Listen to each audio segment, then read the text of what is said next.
Selamat pagi, salam sejahtera bagi kita semua. Yang saya hormati Bapak Adi Mursalin SEMM. Dalam video ini saya akan membacakan hasil jawaban saya UAS Perilaku Organisasi yang diberikan oleh Bapak Adi Mursalin SEMM. Jawaban nomor 1, psikologi. Psikologi adalah ilmu pengetahuan yang berusaha mengukur, menjelaskan, dan terkadang mengubah perilaku manusia dan makhluk lain. Para psikolog memfokuskan diri mempelajari dan berupaya memahami perilaku individu. Yang kedua, psikologi industri. Pada zaman dahulu memfokuskan diri mereka dengan masalah, rasa lelah, bosan, dan faktor-faktor lainnya yang relevan dengan kondisi-kondisi kerja yang dapat menghargai kinerja yang efisien. Yang ketiga, psikologi sosial. Psikologi sosial memadukan konsep dari psikologi dan sosiologi, meskipun pada umumnya dianggap sebagai cabang dari psikologi. Yang ketiga, sosiologi. Sementara psikologi pada individu, sosiologi mempelajari manusia dalam kaitannya dengan lingkungan sosial dan kultur mereka. Pada sosiologi telah memberikan kontribusi untuk perilaku organisasi melalui studi mereka mengenai perilaku kelompok dalam organisasi, terutama organisasi formal dan kompleks. Antropologi. Antropologi adalah studi kemasyarakatan untuk mempelajari manusia dan aktivitas-aktivitas mereka. Sebagai contoh, kerja para antropolog dalam kultur dan lingkungan telah membuat kita memahami perbedaan dalam nilai-nilai fundamental, sikap dan perilaku di antara individu di negara dan dalam organisasi yang berbeda-beda. Jawaban nomor 2.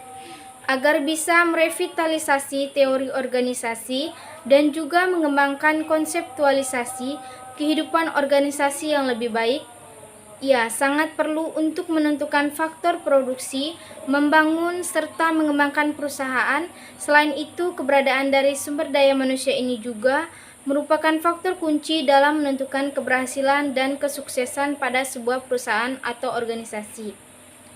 Jawaban nomor 3. Prinsip-prinsip perilaku organisasi. Menurut Toha 2014 bahwa terdapat prinsip-prinsip perilaku organisasi antara lain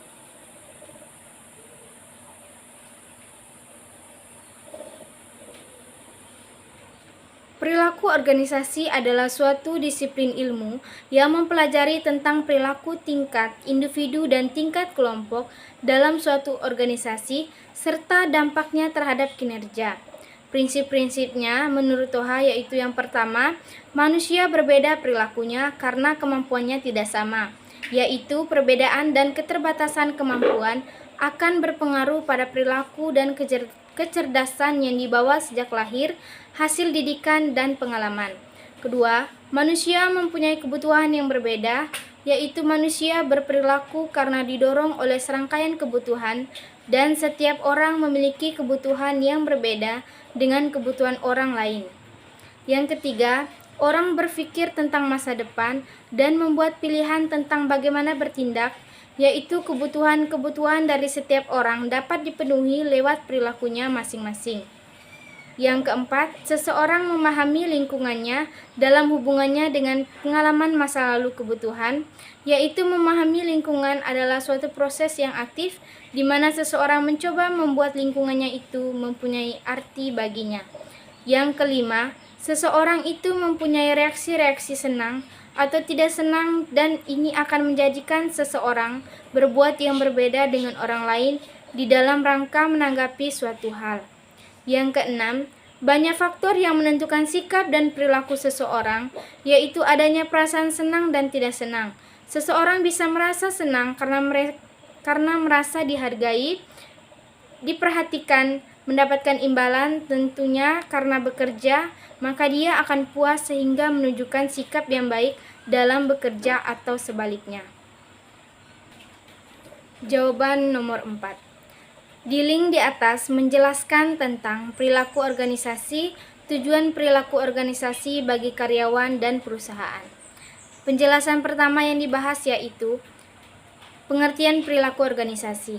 Perilaku organisasi merupakan ilmu tentang dinamika perilaku individu dan kelompok dalam suatu organisasi dan dampaknya terhadap kinerja, baik kinerja individu, kelompok maupun organisasi. Ada beragam tujuan perilaku organisasi, mulai dari membangun budaya kelompok kerja, merekrut orang-orang terbaik, menciptakan hubungan yang bermakna di antara anggotanya, menyelesaikan konflik, mengembangkan kualitas masing-masing individu, hingga membangun rantai kepemimpinan yang jelas. Di bidang ini, penelitian telah menemukan bahwa penerapan perilaku organisasi pada manajemen personalia dapat menghasilkan karyawan terbaik sekaligus meningkatkan keberhasilan organisasi secara keseluruhan. Selanjutnya, penjelasan mengenai 8 tujuan perilaku organisasi bagi karyawan dan perusahaan. Menemukan kandidat yang tepat. Perilaku organisasi dapat menemukan kandidat tepat antara bakat dan gaya kerja yang sesuai dengan deskripsi tugas, sehingga perusahaan dapat memutuskan individu yang akan dimasukkan dalam tim atau gugus tugas, memutuskan siapa saja yang akan dipromosikan ke posisi pemimpin atau individu ideal yang akan diterima. Kepuasan kerja. Memahami perilaku organisasi dapat menjelaskan faktor-faktor yang bisa mendorong atau justru menghambat kepuasan kerja. Sebut saja seperti pembuat aturan, penghargaan terhadap organisasi dan hukumannya, atau karakteristik kelompok kerja. Pada gilirannya, kepuasan kerja dapat mendorong produktivitas yang lebih tinggi, mengurangi turnover, sekaligus memberi pengaruh lebih besar untuk perekrutan kandidat terbaik. Budaya organisasi. Saat organisasi tumbuh lebih besar, mungkin perusahaan merasa kesulitan untuk mempersatukan tim ke dalam satu tujuan. Disinilah tujuan perilaku organisasi, yakni memahami dan merancang saluran komunikasi serta struktur kepemimpinan yang dapat memperkuat budaya organisasi. Kepemimpinan dan resolusi konflik. Tujuan perilaku organisasi selanjutnya adalah mendorong kepemimpinan dan resolusi konflik. Kepemimpinan yang baik akan memberikan kesempatan karyawan untuk lebih proaktif sehingga mereka mampu memecahkan masalah secara kreatif. Memahami karyawan lebih baik. Ilmu perilaku organisasi membantu kita untuk memahami perilaku pada karyawan. Selain itu, memprediksi bagaimana mereka akan berperilaku di masa depan. Mengetahui potensi karyawan. Perilaku organisasi bertujuan membantu perusahaan dalam memprediksi karyawan berpotensi menjadi pemimpin. Tak ketinggalan, ilmu ini juga mengajarkan perusahaan untuk membentuk jiwa kepemimpinan para karyawan agar potensi mereka bisa dimanfaatkan secara maksimal. Mengembangkan tim yang baik. Mengembangkan tim yang baik dan andal memerlukan kerja keras. Jadi, jika ingin tim yang baik, semua anggota harus bekerja sama, berkoordinasi, dan termotivasi untuk mencapai hasil yang terbaik. Meningkatkan produktivitas. Semua hal di atas membawa tujuan terpenting, yakni meningkatkan produktivitas untuk mewujudkan visi dan tujuan organisasi. Jika semuanya diterapkan dengan baik, maka perilaku organisasi akan membantu semua anggota untuk bekerja sebaik mungkin. Jawaban nomor 5. 1. Mendelegasi dengan bijak. Kunci untuk sukses dalam leadership dan menjadi manajer yang baik adalah dengan belajar untuk mendelegasikan secara efektif baik tanggung jawab dalam menyelesaikan tugas maupun otoritas yang diperlukan untuk menyelesaikan. Yang kedua, menentukan tujuan. Setiap karyawan memiliki tujuan bekerja. Tak hanya membuat tujuan sendiri, tetapi tugas manajer juga untuk mengarahkan karyawan kepada tujuan tersebut. Yang ketiga, komunikasi. Komunikasi harus terjadi dua arah, saling bertukar informasi. Ada saatnya mereka yang berbicara dan kamu benar-benar mendengarkan aspirasi mereka. Yang keempat, luangkan waktu untuk tim. Meluangkan waktu untuk tim atau bawahan tak hanya menunjukkan sisi leadershipmu saja, tetapi dengan adanya diskusi tim dan waktu yang lebih banyak diberikan pada timmu, kamu bisa mendapatkan berbagai ide dan solusi masalah dari pekerjaan. Yang kelima, kenali pencapaian, berikan apresiasi. Setiap karyawan ingin melakukan pekerjaan yang baik, dan ketika mereka melakukannya, karyawan tentu menginginkan hal tersebut diketahui bosnya. Yang keenam, berikan motivasi pada karyawan. Salah satu tugas manajer adalah menanyakan secara teratur pada karyawan bagaimana mereka menyukai pekerjaannya. Doronglah mereka untuk jujur dan dalam mengambil tindakan berdasarkan apa yang mereka utarakan. Yang ketujuh, ambil tanggung jawab atas kesalahan karyawan. Ketika salah satu bawahan membuat kesalahan, jangan bersikap seolah-olah kamu berkuasa atas mereka. Ambil kesalahan itu sebagai kesalahanmu, bahkan meskipun secara teknis bukan kesalahanmu. Yang kedelapan, perlakukan setiap karyawan dengan setara. Kebanyakan dari kita tidak bisa bersifat egaliter seperti yang kita inginkan. Seringkali tindakan pilih kasih terjadi secara tidak sadar. Yang kesembilan, konsisten. Sebagai manajer yang baik, penting bagi kamu untuk konsisten dalam pekerjaan. Aturlah standar untuk mengukur seberapa efektif dan sukses kerjamu dan tim secara konsisten. Yang kesepuluh, berorientasi pada perkembangan karyawan. Tips menjadi pemimpin yang baik adalah dengan fokus untuk membantu karyawan agar kamu bisa lebih maju baik secara individu atau kolektif. Yang ke-11, berikan contoh yang positif. Memberikan contoh yang positif bagi karyawan adalah salah satu tips menjadi pemimpin yang baik dan penting untuk kamu perhatikan. Pasalnya, karyawan tentu akan mencari manajer yang dapat mereka hormati. Yang ke-12, meminta umpan balik dari manajer atau eksekutif lainnya. Agar dapat mengetahui apakah pekerjaan selama ini sudah tepat, penting agar terus melakukan evaluasi diri. Salah satunya bisa dilakukan dengan selalu meminta umpan balik dari sesama manajer atau eksekutif lainnya yang mungkin sudah mulai memiliki waktu kerja yang lebih lama. Jawaban nomor 6. Ya, ada perilaku organisasi yang diterapkan. Judul jurnal yaitu pengaruh perilaku organisasi terhadap prestasi karyawan pada PT Perkebunan Nusantara II atau Persero Medan. Isi jurnal yaitu pengaruh perilaku organisasi, perilaku individu, perilaku kelompok, sistem organisasi terhadap prestasi karyawan pada PT Perkebunan Nusantara II Persero Medan. Penelitian ini dilakukan pada PT Perkebunan Nusantara II Persero Medan. Pembahasan hasil penelitian dan pembahasan.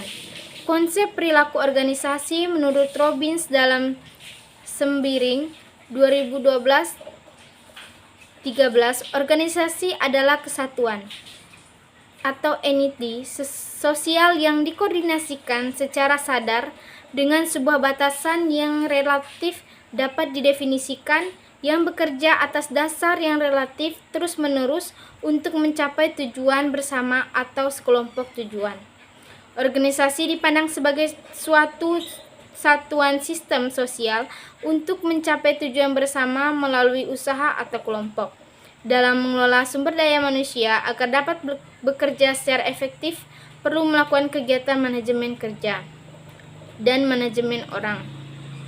Fungsi yang berhubungan dengan manajemen kerja atau tugas adalah fungsi perencanaan, pengorganisasian, dan pengendalian.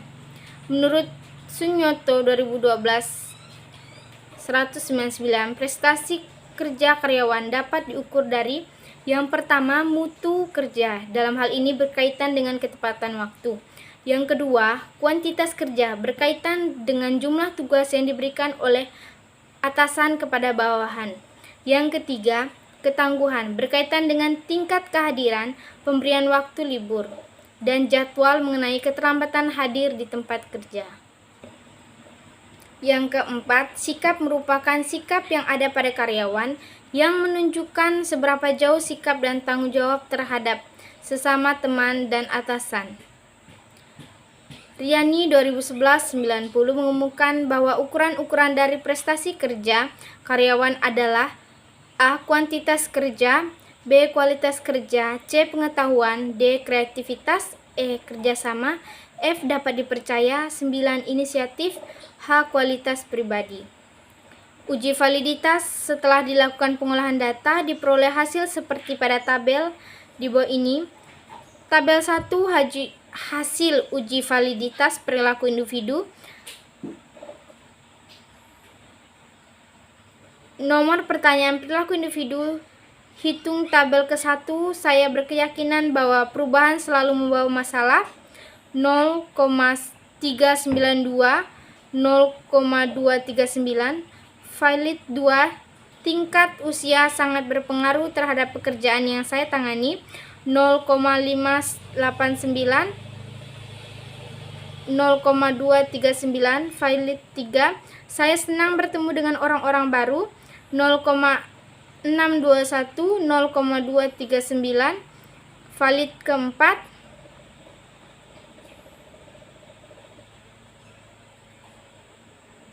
Saya mematuhi nilai dan norma yang berlaku di perusahaan. 0,648, 0,239. Valid kelima. Saya ditempatkan sesuai dengan keahlian saya. 0,545, 0,239. Valid ke-6. Dalam melaksanakan pekerjaan saya berusaha untuk menghindari kesalahan. 0,631, 0,239. Valid 7. Fasilitas yang disediakan perusahaan sesuai dengan kebutuhan karyawan. 0,600, 0,239. Sumber hasil olahan software statistik 2017. Kolom person correlation menunjukkan korelasi antara skor item dengan skor total item yang terdapat digunakan untuk menguji validitas instrumen uji kuesioner sebanyak 68 responden pada signifikan 5% dengan derajat bebas DF sama dengan 6 dikurang 2, DF sama dengan 68 dikurang 2, tabel sebesar 0,239. Pada hasil dapat dilihat person correlation atau hitung lebih besar daripada tabel sehingga seluruh pertanyaan perilaku individu dinyatakan valid. Jawaban nomor 7. 1. Faktor internal, yaitu semua faktor yang berasal dari dalam diri individu seperti motivasi, persepsi, minat, kebiasaan, dan sebagainya. Yang kedua, faktor eksternal, yaitu faktor yang berasal dari luar diri individu seperti sosial, budaya, politik, dan lingkungan lainnya. Jawaban nomor 8. Nilai merupakan dasar pertimbangan bagi individu untuk sesuatu. Moral merupakan perilaku yang seharusnya dilakukan atau dihindari, sedangkan sikap merupakan predik posisi atau kecenderungan individu untuk merespon terhadap suatu objek atau sekumpulan objek. Berbagi perwujudan dari sistem nilai dan moral yang ada di dalam. Contoh, yang pertama, saling menghormati kepada seluruh umat beragama. Yang kedua, menjalankan perintah agama sesuai ajaran yang dianut masing-masing. Yang ketiga, menyadari bahwa setiap orang mempunyai hak dan kewajiban yang sama. Yang keempat, tidak membeda-bedakan manusia berdasarkan suku, agama, warna kulit, hingga tingkat ekonomi. Jawaban nomor 9. Keberagaman organisasi adalah masalah yang semakin menjadi pokok pembicaraan di banyak bisnis, khususnya di Departemen Sumber Daya Manusia.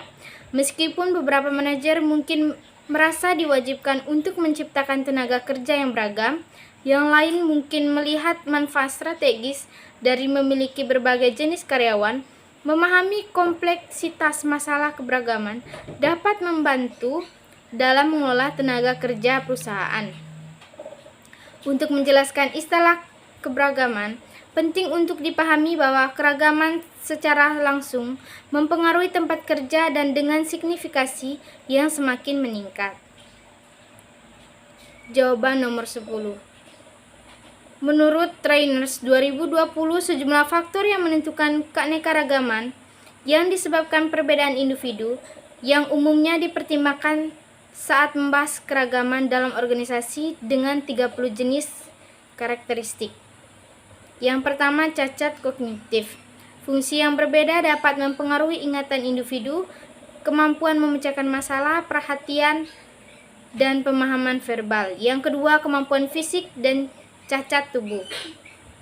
Memperkerjakan individu dengan berbagai disabilitas dan pengalaman tidak hanya akan membantu tim Anda membangun lingkungan yang lebih beragam dan inklusif. Yang ketiga, kesehatan mental.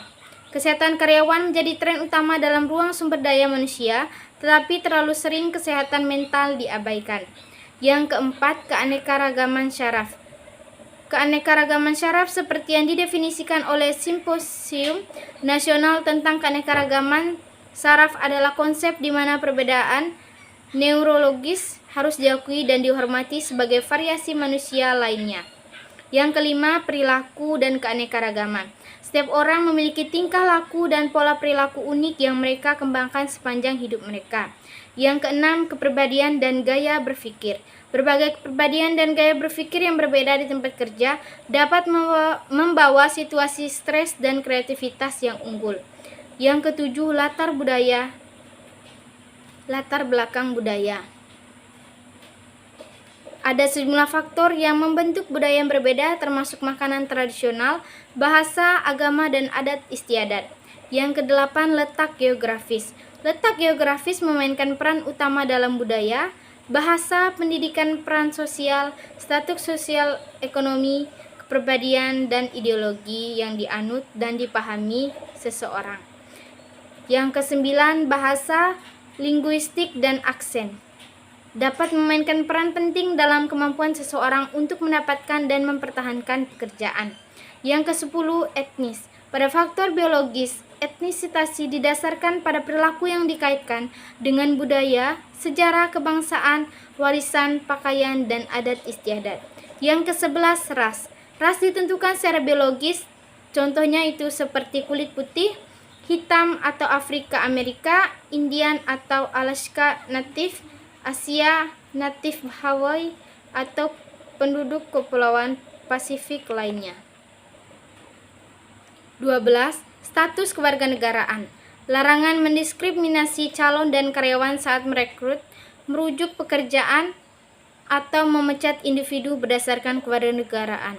Yang ke-13, usia. Pada setiap waktu ada beberapa generasi yang bekerja di angkatan kerja.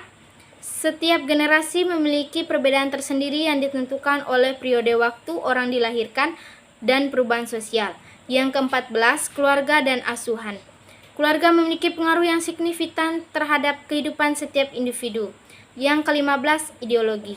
Ideologi berperan untuk kenyamanan karyawan dalam berbagai pendapat dengan rekan kerja. Yang ke-16, moral. Moral mencerminkan keyakinan individu atau pikiran dan perilaku yang dapat diterima. 17, peran sosial. Dengan peran sosial yang dimiliki tentang demografi tertentu dan dapat mempengaruhi kemampuan individu. Yang ke-18, identitas gender.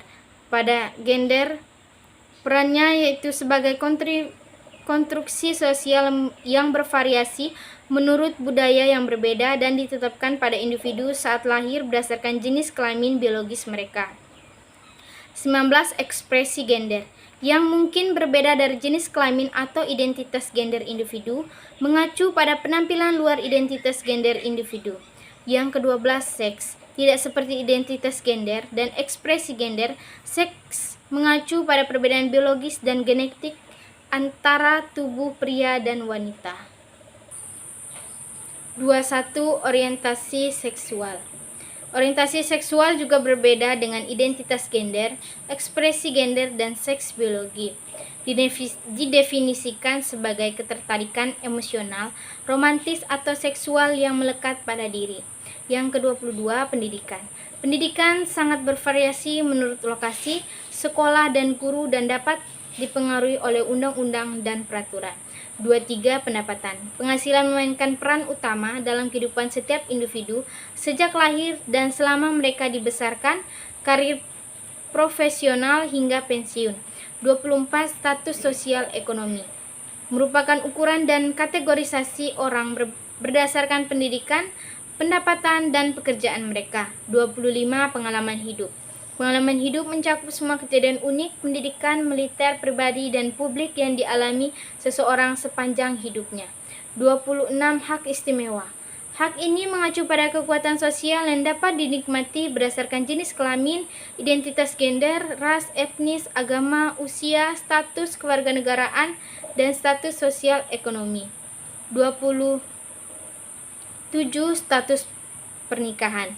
Pernikahan merupakan peristiwa besar bagi banyak orang. Bukan hanya itu, menikah, bercerai, berpisah, atau menjadi janda dapat mengubah keyakinan. 28. Status orang tua. Pemberi kerja dapat mendukung orang tua yang bekerja dengan memberikan manfaat seperti jam kerja yang fleksibel, tunjangan pengasuh anak, dan cuti orang tua. 29. Pengalaman militer. Pada veteran menawarkan banyak keterampilan, pengetahuan, dan pengalaman menjadikan mereka dapat berkontribusi luar biasa untuk berperan dalam perusahaan. 30. Latar belakang kriminal. Pada latar belakang ini, para pemberi kerja untuk memutuskan apakah mereka tidak peduli akan masa lalu seseorang sejauh mereka dapat unggul dalam karir yang bermanfaat di masa depan. 31. Keyakinan politik. Terdapat banyak perbedaan pendapat tentang bagaimana dan kapan politik diperbolehkan di tempat kerja. Bagi beberapa orang, diskusi semacam itu adalah cara yang bagus. 32. Keyakinan agama dan spiritual, yaitu untuk menciptakan tempat kerja yang memahami dan menerima kepercayaan setiap orang meskipun mereka berbeda satu sama lain. 33. Pengalaman sebelumnya. Setiap kali seseorang karyawan berpindah peran ke industri atau perusahaan baru, mereka membawa pengalaman kerja dan keterampilan mereka sebelumnya. 34. Keterampilan. Keterampilan adalah jenis keragaman yang kurang jelas, tetapi sangat penting untuk proses perekrutan. Jawaban nomor 11. Yang pertama, meringkas bab 1 pengantar perilaku organisasi. Yang kedua, meringkas bab 2 tentang perilaku individu dan nilai-nilai. Yang ketiga, meringkas bab 3 tentang keberagaman dalam organisasi. Yang keempat, meringkas bab 4 tentang sikap, perilaku, dan kepuasan dalam bekerja. Yang kelima, meringkas bab 5 tentang motivasi kerja. Yang keenam, meringkas bab 9 tentang konflik dan negosiasi. Yang ketujuh, membuat presentasi tentang mengenal perilaku organisasi. Yang kedelapan, membuat ringkasan tentang MBKM di program studi manajemen. Yang kesembilan, meringkas tentang tantangan dan peluang di era digital disruption. Demikian kiranya yang bisa saya sampaikan. Kurang lebihnya saya mohon maaf jika ada salah kata yang terucap, dan atas perhatiannya saya ucapkan terima kasih. Selamat pagi.